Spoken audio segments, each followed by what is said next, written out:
Did you all know that the woman involved in the kidnapping of Elizabeth Smart was released from prison back in 2018?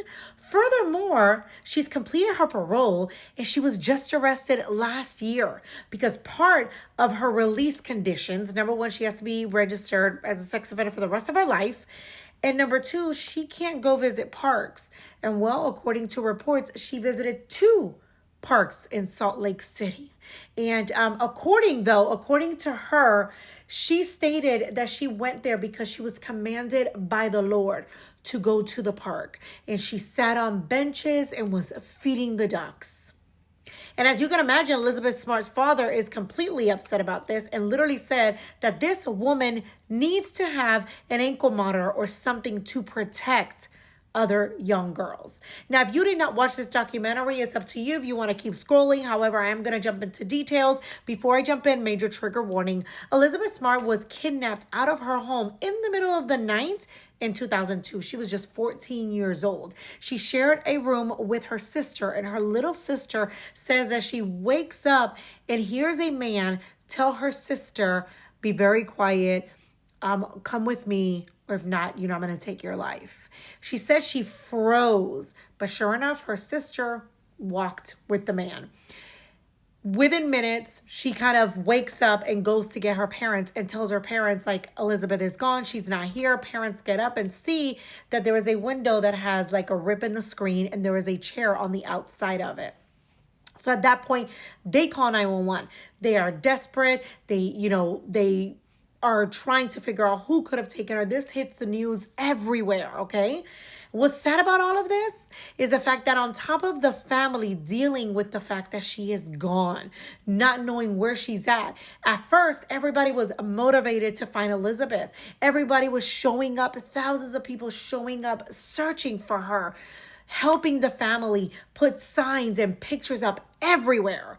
However, a little bit after, things started to shift and people started to make comments about the father and the fact that the father didn't really have tears coming from his eyes. So he must have done something to her. And the reporters started running with that and making that the big news of Elizabeth Smart's disappearance. And sadly, as we all know now, no one part of the family had any involvement. But the fact of the matter is that the father states that he will never forget that when he was suspected of being the main person of hurting Elizabeth, that people stopped showing up to search for her. People stopped showing up.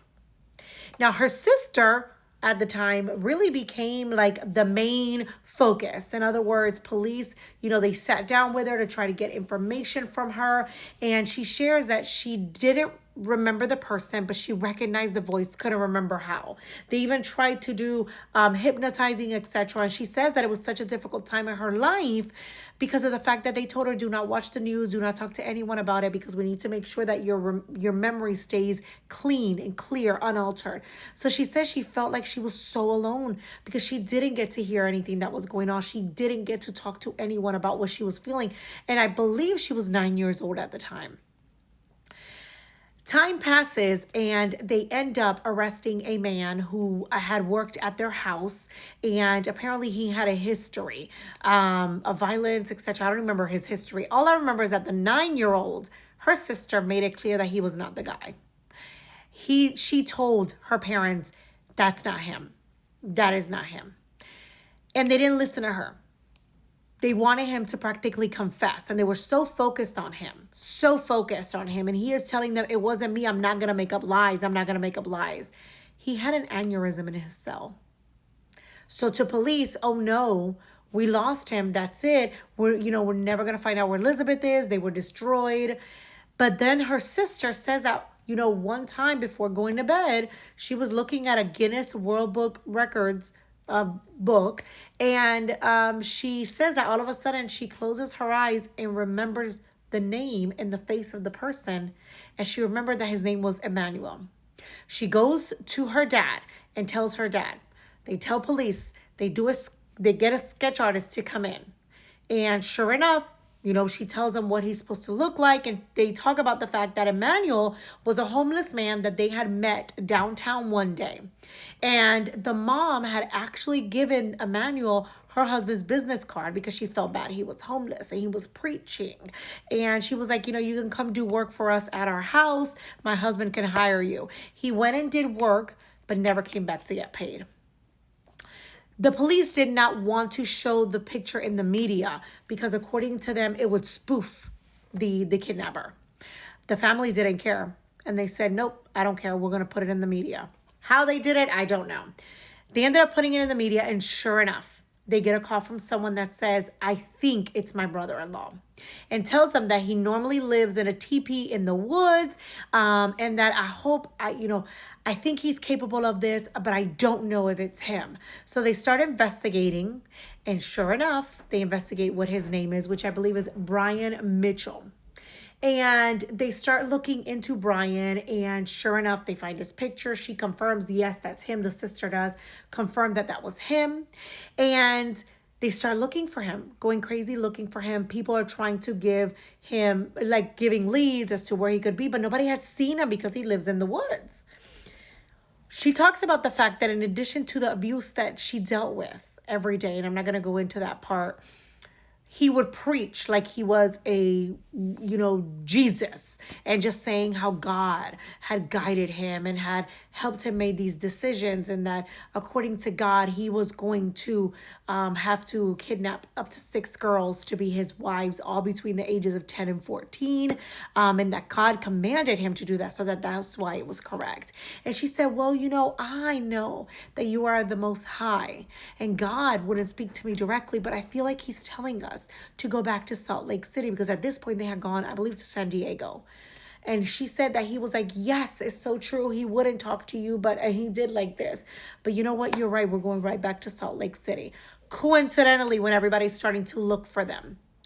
And sure enough, someone calls in a tip saying, I think I saw him.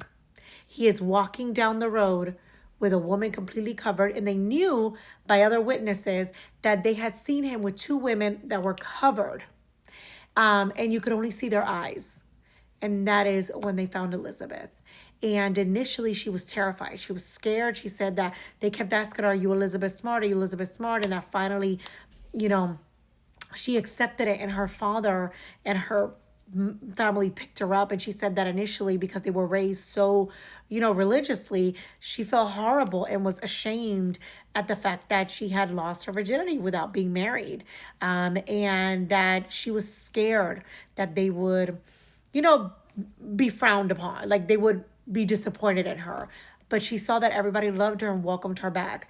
And it took her a very long time for her to trust people. However, she does, she did get married. She has kids now. She's become an activist against violence. And the crazy person, he got life without the possibility of parole.